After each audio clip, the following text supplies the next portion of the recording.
mga kababayan nating seniors, kung kayo ay 6 pataas at may SSS o GSIS pension, pakinggan niyo mabuti itong nakakagulat na balita tungkol sa Enero 2026.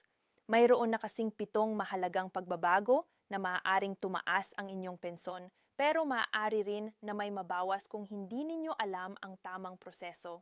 Hindi ito basta simpleng dagdag lang sa monthly pension ninyo, kundi may kasamang mga bagong patakaran sa tax, sa payout schedule, at maging sa mga benepisyo na matagal nang nakatago sa sistema, pero hindi alam ng karamihan. Maraming seniors ngayon ang nabibigla dahil sa mga natatanggap nilang sulat mula sa SSS at GSIS, at ang iba ay may nakikitang bawas sa kanilang ATM card imbes na dagdag. Kaya naman ngayong araw na ito, tutulungan ko kayong maintindihan kung paano eksaktong maaapektuhan ang inyong pensyon sa taong due 26. Ano ang mga bagong patakaran na kailangan ninyong malaman at higit sa lahat paano ninyo maproprotektahan ang bawat piso na pinaghirapan ninyo sa loob ng maraming taon. Huwag kayong mag-alala. Ipapaliwanag ko ito sa simpleng paraan, parang magkakapit-bahay lang tayong nag-uusap sa hapag. Kaya makinig kayo mabuti dahil sa dulo ng video na ito, mayroon pa akong ilang mahalagang tips kung paano ninyo mame-maximize ang inyong retirement income at kung paano iiwasan ang mga pagkakamali na nagiging dahilan kung bakit maraming seniors ang hindi nakakakuha ng buong halaga na dapat nilang matanggap. Una sa lahat, kailangan nating pag-usapan ang pinakamalaking balita ngayong 2026 at ito ay ang SSS Pension Reform Program na nagsimula noong Desyembre 2025. Ito ay isang 3 taong pension increase para sa lahat ng SSS pensioners at ito ang unang pagkakataon sa 68 taong kasaysayan ng SSS na may ganitong klaseng programa. Ang layunin nito ay tulong sa halos 3.8 milyong pensioners na nakakaranas ng mahirap na buhay dahil sa tumaas na presyo ng bilihin, gamot at iba pangailangan. Ang retirement at disability pensioners ay makakuha ng S-porong pagtaas bawat taon sa loob ng 3 taon. Mula 25 hanggang 2027, nakabuang 33 porong pagtaas sa pensyon. Samantala, ang survivor pensioners naman ay makakakuha ng 5% increase bawat taon o kabuang 16 na por sa loob ng 3 taon. Ngayong Enero 2026, mayroon na dapat kayong nakikitang unang pagtaas na yon sa inyong monthly pension kung kayo ay nasa listahan ng active pensioners noong Agosto 2025. Halimbawa, kung ang dati ninyong pensyon ay PH2 bawat buwan, dapat ay 2,4 na 20 na ito ngayong 2,26 at tataas pa ito ng another 10 por sa Setyembre 2,26 at another 10 por ulit sa Setyembre 2,27. Pero maraming seniors ang hindi nakakakuha ng tamang halaga dahil sa mga problema sa kanilang records, lalo na kung may missing contributions o hindi updated ang kanilang bank account details sa SSS. Ikalawang mahalagang pagbabago ay ang GSIS SSS Portability Law na napakatagal nang umiiral pero ngayon lang talaga ginamit ng maraming retires dahil sa mas malinaw na implementing rules. Ang batas na ito ay nangangahulugan na kung kayo ay nagtrabaho sa private sector at may SSS contributions at pagkatapos ay lumipat sa government service at may GSIS contributions, pwede ninyong pagsamahin ang lahat ng inyong contributions para makakuha ng mas mataas na pensyon. Ang computation ay base sa combined creditable service mula sa dalawang sistema at ang average monthly salary credit ay kinukuha mula sa pinakamataas na 36 na buwan ng salary credits mula sa parehong SSS at GSIS. Halimbawa, kung kayo ay may 10 taon sa GSI at 8 taon sa SSS, meron kayong total na L taon ng creditable na serbisyo.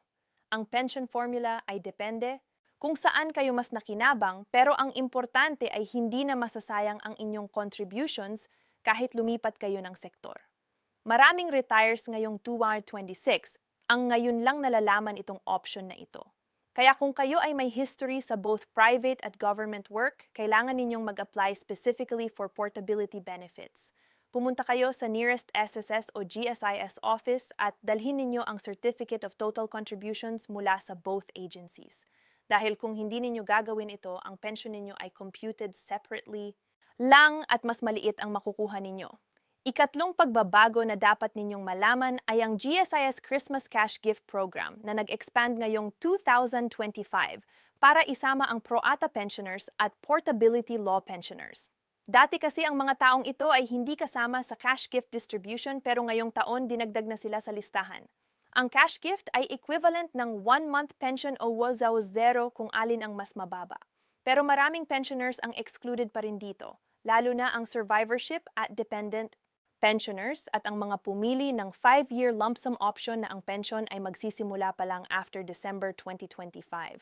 May exclusion din para sa mga nag-retire from 2021 to 2025 na kumuha ng GSIS-L beses lump dahil considered na silang nakakuha na ng advanced payment. Kaya kung kayo ay hindi nakakuha ng cash gift na yon ngayong December, tingnan ninyo kung kayo ba ay kasama sa exclusion list at huwag kayong magulat o magreklamo kung hindi kayo qualified. Ang important dito ay maintindihan ninyo kung bakit at kung ano ang dapat ninyong gawin next time para makasali kayo.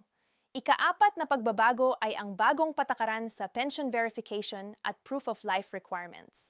Dahil sa digitalization ng SS at GSIS, lahat ng pensioners ay kailangan ng mag-update ng kanilang records online through My SSS Portal o EGSIS MO app. Ang problema ay maraming senior citizens ang hindi marunong gumamit ng internet o walang smartphone. Kaya ang nangyayari ay naho-hold ang kanilang pensyon dahil sa hindi nila nako-comply ang annual verification requirements. Ngayong 2026, mas strict na ang SSS at GSIS sa pag-check ng active status ng pensioners. At kung hindi kayo mag-submit ng proof of life within the required period, ang pension ninyo ay temporarily suspended. Ang proof of life ay simpleng dokumento lang na nagpapatunay na kayo ay buhay pa at still eligible to receive pension benefits. Pwede kayong pumunta sa SSGSIS office personally para dito o pwede ninyong gamitin ang GWA's kiosks na nakakalat na ngayon sa iba't ibang parte ng bansa. Ang advice ko sa inyo ay huwag ninyong hihintaying mag-hold ang pension ninyo bago kayo kumilos. Gawin ninyo itong annual routine bawat January o February para sigurado na tuloy-tuloy ang payout ninyo buong taon. Ika-5 mahalagang pagbabago ay ang bagong rules sa lump sum options at ang kanilang tax implications. Maraming retires ang hindi alam na ang retirement benefits mula sa SSS at GSIS ay generally tax exempt. Pero may certain conditions na dapat sundin para hindi kayo matax ng Bureau of Internal Revenue.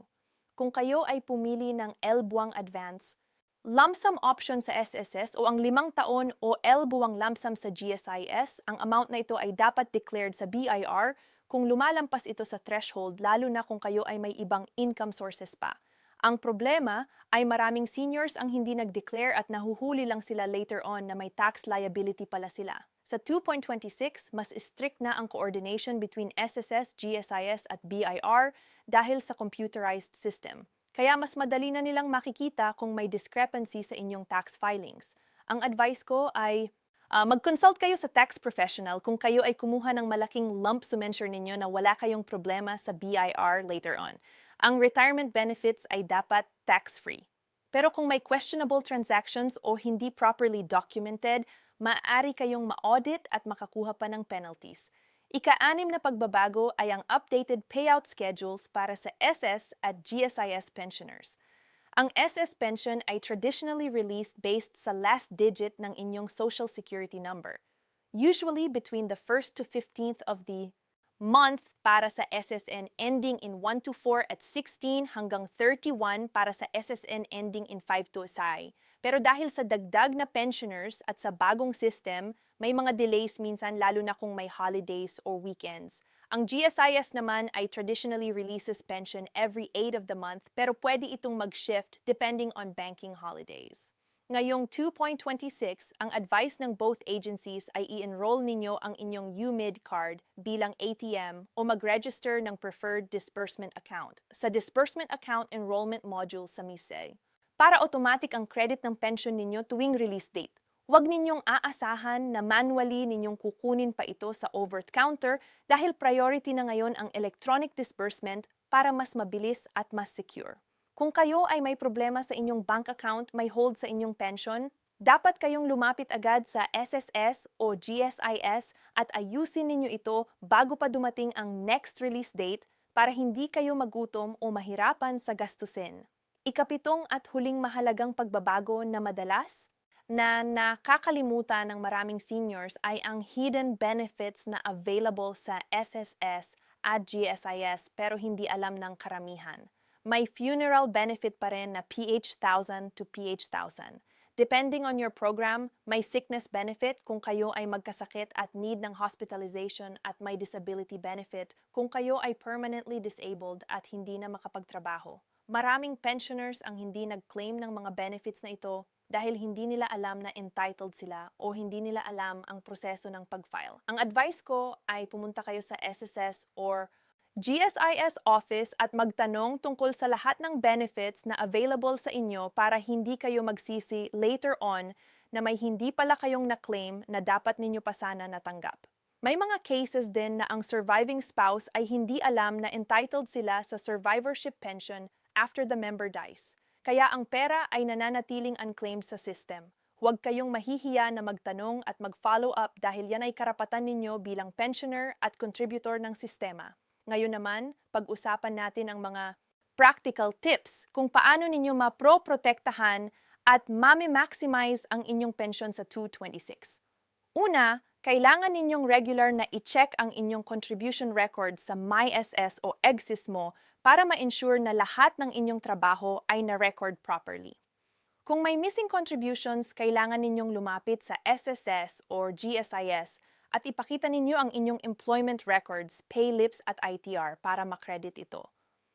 Maraming cases na ang pension ay mas mababa kasi hindi complete ang records at ang tao ay hindi na nag-e-effort na ayusin ito bago mag-retire. Pangalawa, kailangan ninyong i-update ang inyong personal information lalo na ang bank account details, address, at beneficiary information. Kung kayo ay lumipat ng bahay o nagpalit ng bank, dapat agad ninyong i-update ito sa sistema para walang problema sa payout. Pangatlo, huwag kayong magtitiwala sa mga fixers o middlemen na nangangako na tutulungan kayo na makakuha ng mas mataas na pensyon o special release in exchange for payment. Lahat ng SS at GSIS services ay libre at walang processing fee para sa normal pension transactions. Kung may maninigil sa inyo, report ninyo agad ito sa authorities dahil scam yan. Pang-apat, kung kayo ay may karamdaman or disability, mag-file agad kayo ng disability benefit application kahit na kayo ay current pensioner na dahil pwede pa rin kayong makakuha ng additional benefits depende sa inyong condition. At panghuli, mag-attend kayo ng pre-retirement seminars o mga GSIS dialogues na regularly conducted ng government agencies para mas updated kayo sa lahat ng bagong patakaran at benefits. Mahalagang alalahanin na ang lahat ng information na ito ay based sa official announcements mula sa SSS at GSIS. At ang mga patakaran ay maaaring magbago from time to time. Kaya kailangan ninyong regular na mag-check ng updates. Ang best practice ay mag-visit kayo ng official SSS website sa sss.gov.ph o GSS's website sa gssiss.gov.ph ATP o tumawag sa kanilang hotlines kung kayo ay may specific questions tungkol sa inyong case. Huwag kayong maniniwala sa mga fake news or viral posts sa social media na nangongopya ng information na hindi verified dahil maraming pensioners ang nadadaya o nako-confuse ng mga misleading announcements. Always verify muna sa official sources bago kayo kumilos o mag-decide tungkol sa inyong pensyon. At higit sa lahat, huwag kayong mag-atubiling magtanong sa mga kawani ng SSS o GSIS kung may kayong maintindihan dahil trabaho nila na tumulong sa inyo at sagutin ang lahat ng inyong mga katanungan. Sa pagtatapos ng video na ito, nais kong sabihin sa inyo na ang 2026 ay isang taon ng malaking pagbabago para sa ating mga pensioners. At habang mayroon mang mga challenges at bagong requirements na kailangan ninyong sundin, ang overall effect naman ay positibo dahil sa pension increases at improved benefits. Ang importante ay hindi kayo mauuwi sa ignoransya at hindi kayo mag-assume na automatic lahat. Kailangan ninyong maging proactive, kumilos ng maaga, at siguruhing updated ang lahat ng inyong documents at records. Ang pension ninyo ay resulta ng Maraming taon ng pagtatrabaho at contributions. Kaya deserve ninyo na makuha ang bawat piso na ito ng buo at walang kulang. Huwag kayong matakot na lumapit sa SSS o GSIS offices kahit na madalas ang pila ay mahaba dahil mas importante na masecure ninyo ang inyong kinabukasan kaysa sa inconvenience ng pag-antay. At sa mga anak o apo ng mga seniors na nanonood nito, tulungan ninyo ang inyong mga magulang or lolo at lola na manavigate ang mga bagong online systems at requirements. Dahil maraming seniors talaga ang nahihirapan sa technology pero ayaw nilang magtanong dahil nahihiya sila. Magkaisa tayo at tulungan natin ang isa't isa para siguruhing lahat ng seniors ay makakakuha ng deserve nilang benepisyo mula sa gobyerno. Salamat sa inyong panunood at sana ay nakatulong ang video na ito sa inyo. Kung mayroon pa kayong mga katanungan, i-comment ninyo lang sa baba at susubukan kong sagutin ang bawat isa. Mag-subscribe din kayo at i-like ang video para sa mas maraming updates tungkol sa SSS, GSIS at iba pang retirement benefits. Hanggang sa muli, mag-ingat po kayo at God bless M.